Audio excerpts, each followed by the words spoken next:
Hey guys, Mark Holmes here, and as always, thank you guys for watching, commenting, subscribing, and being part of the Joe Boo Sports Report. Without you guys, I don't make it through the day without you guys. All right, so we got a big game this weekend, and it's funny because I've been on the road most of the day, and listening to Colin Cowherd, it was so funny because it's clear that he realizes I can get a lot of views or I can get a lot of clicks if I trash Dak Prescott.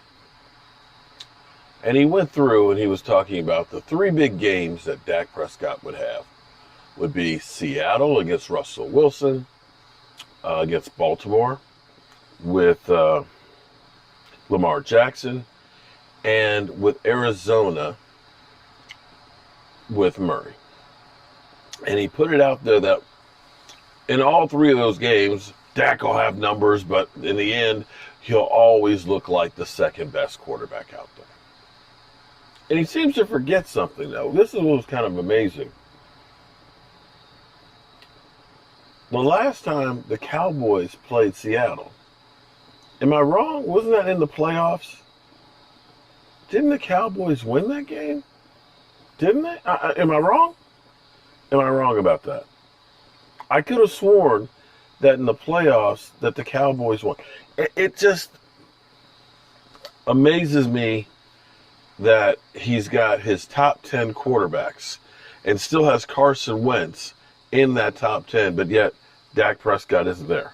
Even though it's the second most victories over the course of the last 4 years and 2 games, Dak Prescott hasn't. Even though last year he was second in yardage and things. Somehow Carson Wentz he still deems as being better. It's amazing. But see, here's the thing. Here's a great thing about football. It doesn't matter what you did in the past. It's kind of like Janet Jackson says, "What have you done for me lately?" Well, lately, he put the team on his back, and he came from behind in an unsurmountable, unfathomable, unbelievable, crazy, not in your wildest dreams, victory.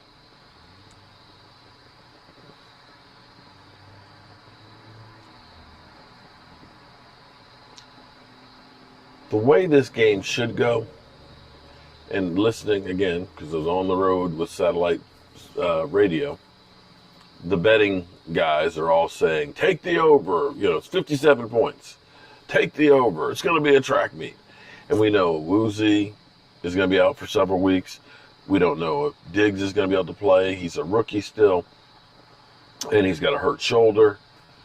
And the Cowboys, our defense, 26th in yardage given up. Seattle, dead last. So on paper, what it says is this should be a game that there ain't no defense. This should be the Cowboys versus Denver. And it should be a high-scoring game. But that's the funny thing about football. It's unpredictable. Nobody saw the Cardinals going to San Francisco and beating San Francisco, did they? But then, nobody last year saw San Francisco going to the Super Bowl. They certainly didn't see the Eagles going and finally winning the Super Bowl after being in the basement the year before. The unexpected should almost be the expected. And I'm going to have a bold prediction here. I bet you that the Dallas Cowboys defense does not give up more than 24 points. You watch. Does not give up more than 26 points. Now, I don't know if you, going back to that Denver game, Peyton Manning and Tony Romo, what did we lose, 51-49? In the time since then, it's amazing the evolution of quarterbacks. Because you had your Phillip Rivers, you had, of course, your Peyton Mannings, you had your Joe Flacco's, of course, your Matthew Staffords were doing great. All these guys that were pocket quarterbacks. And guys that could actually run were frowned upon. You looked at it and said, yeah, it's a gimmicky. It's Michael Vick. Yeah, he'll win you a few games, but it's going to be short-lived. It's not the way to make it. And just kind of like RG3, because it's like, yeah, you saw RG3. He was great for 1 year, but, it's gimmicky. You need a guy who can stand in the pocket and fire darts. We don't care if you can move. Move around the pocket, but not. We don't want you to run. That's how it was just 6-7 years ago. And now you see all of those kinds of guys being obsolete. You look at your great quarterbacks right now. Pat Mahomes. He can move around the pocket and he can run. Lamar Jackson. Damn. He can really run. And he passes too. Russell Wilson can pass his ass off and he can also run. And you see now in New England, now that they moved on from Tom Brady, all of a sudden, it's not just Cam Newton being able to run like he did the first week, but with that running ability, Julian Edelman had, 170 yards last week? Because you've got that threat of that guy being able to run, that helps to lighten the load and the coverage on the receivers. See the difference right there? Cam Newton threw for more yards than he has since 2011. You see what Dak Prescott's doing. And as Philly 500 put it lately, that Carson Wentz can't move like he used to. That he seems like a stationary target. That maybe he's had too much Ben and Jerry's. That extra 20, 30 pounds that he put on has slowed his ass down. And now he's not as effective. This evolution has happened right in front of your eyes. If the quarterback can't be a weapon beyond his arm, if he can't move around because these defenders are so quick to buy more time, then he's not effective. You see, Phillip Rivers can still throw the football. But Phillip Rivers was let go by the Chargers. It's in Indianapolis, and it's not great. Tom Brady can't run like he used to.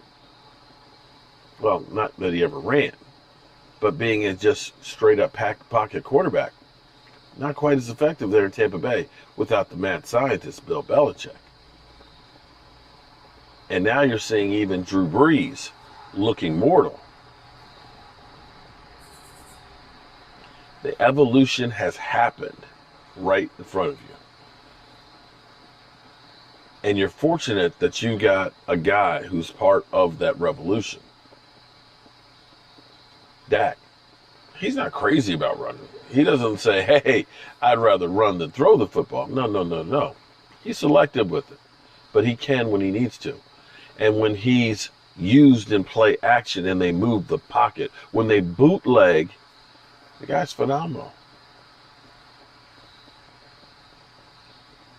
And that's where we are in the age of 2020 with our quarterbacks. Agile, great arm, can move around, can take a hit. If you can't do those things, you ain't making it in the NFL anymore as a quarterback. Look, Joe Flacco, Super Bowl winning quarterback, back up with the Jets. Phillip Rivers, let go, Chargers.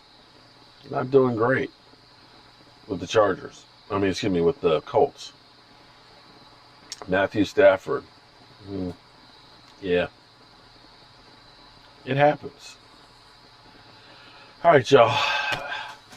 Sunday is the big game. And this is the opportunity for Dak Prescott to grab a hold of the MVP conversation. If you can go to Seattle, and right now with the tear that Russell Wilson is on, of course, you know, if the Cowboys win, it's already set up. Well, it's not like he was playing against any defense. You already know that's coming, but it's okay. It's okay. But this is a chance for Dak Prescott to take another little notch towards that MVP trophy. All right, I'm tired. I need to get some rest. And I see Michael Anthony Fitness over here is staring at me, so it must be something going on. Huh? All right, I'll see you guys later.